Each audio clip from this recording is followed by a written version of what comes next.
प्रणाम दोस्तों। Real talks TV पर मैं आप सबका स्वागत करता हूं। उम्मीद करता हूं कि आप सब बढ़िया होंगे। आज हम बात करेंगे चिरंजीवियों की कहानी के बारे में। चिरंजीवी कौन है, वे चिरंजीवी कैसे बने और वेरी इंपॉर्टेंट, वे इस वक्त कहाँ होंगे। बट सबसे पहले चिरंजीवी क्या होते हैं। चिरंजीवी यानी वो शख्स जो सदैव के लिए अमर है। अब ये चिरंजीवी है कौन, उससे पहले मैं चाहूँगा कि आप ये स्तोत्र सुने। अश्वत्थामा बलिर्व्यासो हनुमानश्च विभीषणः कृपा परशुरामश्च सप्तैते चिरंजीविनः। इसका अर्थ है अश्वत्थामा, बलि, व्यास, हनुमान, विभीषण, कृपाचार्य और परशुराम ये सभी अमर हैं।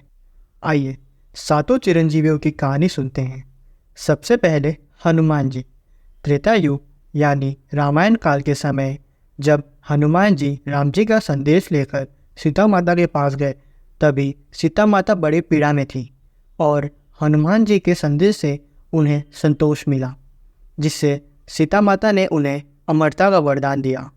हनुमान जी के किस्से हम द्वापर युग यानी महाभारत के काल में भी सुनते आ रहे हैं। जब युद्ध के पहले अर्जुन हनुमान जी से मदद मांगने जाते हैं, तभी हनुमान जी ने अर्जुन के रथ पर बैठना सही समझा।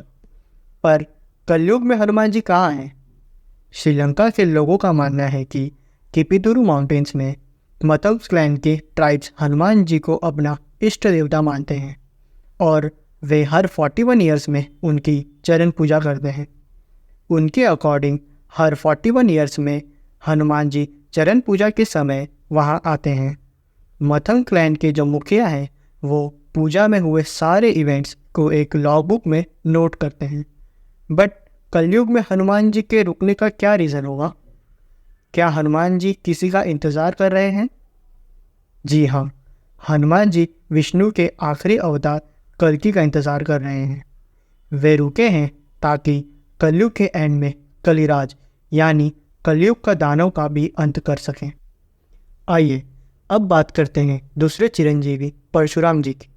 हमारा समाज 4 वर्गों में बटा हुआ है: ब्राह्मण, क्षत्रिय, वैश्य और शूद्र। परशुराम जी को ब्राह्मण क्षत्रिय कहा जाता है, यानी इन्हें एक ब्राह्मण की तरह वेदों का ज्ञान तो था ही, साथ साथ वे युद्ध नीतियों में भी कौशल थे।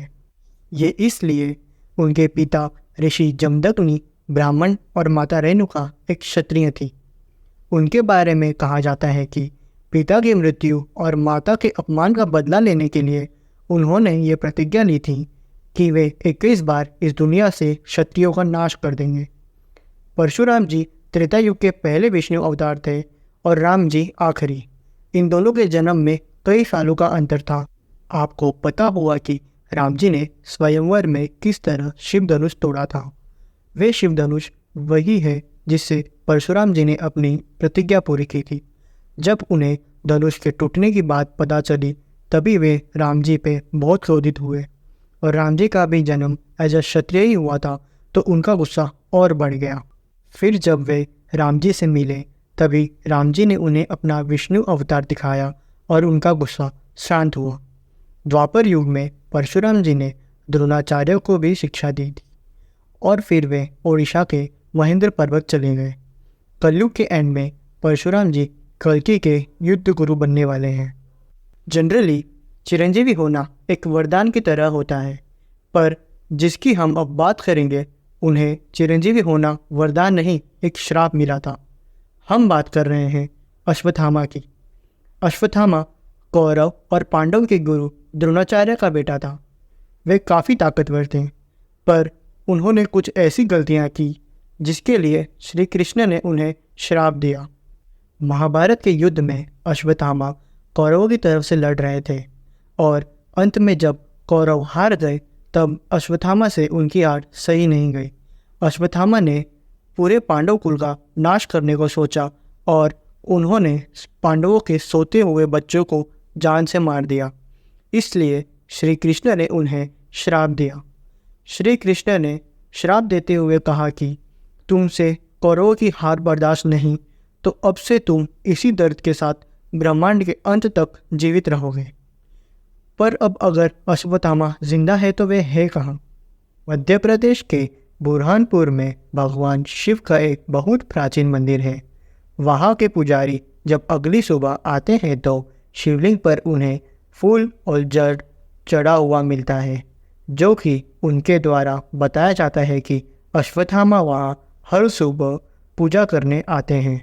चलिए अब बात करते हैं रामायण के एक और शक्तिशाली योद्धा जो राम जी के एक अच्छे मित्र भी हैं। हम बात कर रहे हैं विभीषण जी की। इनकी अमर होने की दो कहानी हैं।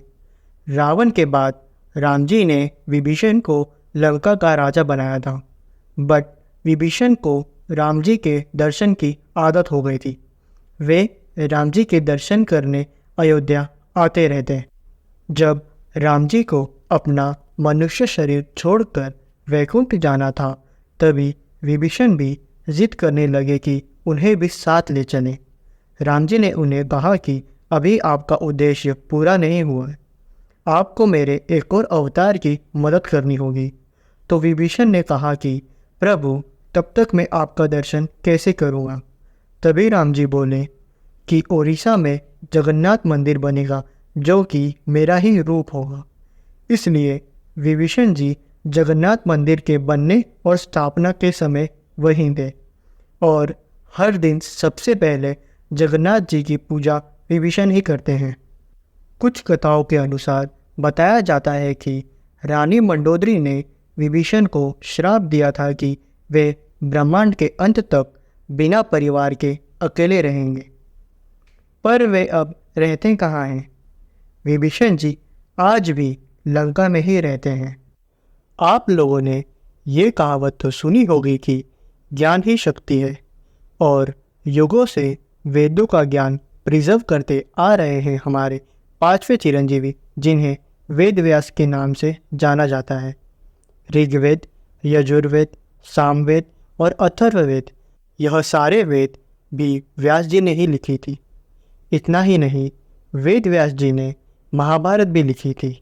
वेद और पुराणों को बांटने के लिए और उन्हें ब्रह्मांड के अंत तक बनाए रखने के लिए वे आज भी जीवित हैं। कलयुग में वेद व्यास बद्रिक आश्रम, जो कि बद्रीनाथ के पास हैं, वहाँ रहते हैं। कहा जाता है कि वेदों का सबसे इजी एक्सप्लेनेशन भी कलयुग में ही हुआ है। वेद व्यास जी का उद्देश्य कल्कि से मिलकर उन्हें वेदों का ज्ञान देना है। अब बात करते हैं छठे चिरंजीवी राजा बलि की। राजा बलि प्रहलाद के पोते थे। जिस तरह प्रहलाद विष्णु भक्त थे, उसी तरह बलि भी विष्णु भक्त थे। राजा बलि के पिता विलोचन को इंद्रदेव ने धोखे से मार दिया था, जिसका बदला राजा बलि ने देवलोक पर विजय पाकर लिया। और बलि, जो कि पहले से पृथ्वी पर विजय पा चुके थे, वे तीनों लोकों के सम्राट बन गए। एक दिन विष्णु जी ने राजा बलि की भक्ति की परीक्षा लेनी चाहिए और वे एक साधु के रूप में बलि के पास गए। बलि एक बहुत बड़े दानी थे, इसलिए उन साधु ने बलि को संकल्प दिलवाया कि साधु जो भी मांगेंगे वे उन्हें दे देंगे। जो संकल्प बलि ने ले लिया। साधु ने बलि से 3 पग जमीन मांगी, जो बलि ने साधु को देनी चाहिए, और कहा कि आप जहाँ चाहे वहाँ की 3 पग जमीन ले सकते हैं। तभी साधु ने, जो कि विष्णु थे, उन्होंने एक पग से स्वर्ग और दूसरे से पृथ्वी नाप ली। तब साधु ने बलि से पूछा कि तीसरा पग कहाँ रखूँ, तो जिस पे राजा बलि ने कहा कि वे तीसरा पग उनके सिर पर रखें। और साधु के तीसरा पग रखने से बलि पाताल लोक चले गए।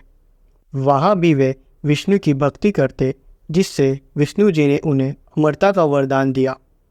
अभी राजा बलि पाताल लोक में है, पर वे अपने लोगों से मिलने पृथ्वी पर आते रहते हैं, जिससे ओणम फेस्टिवल के नाम से सेलिब्रेट किया जाता है।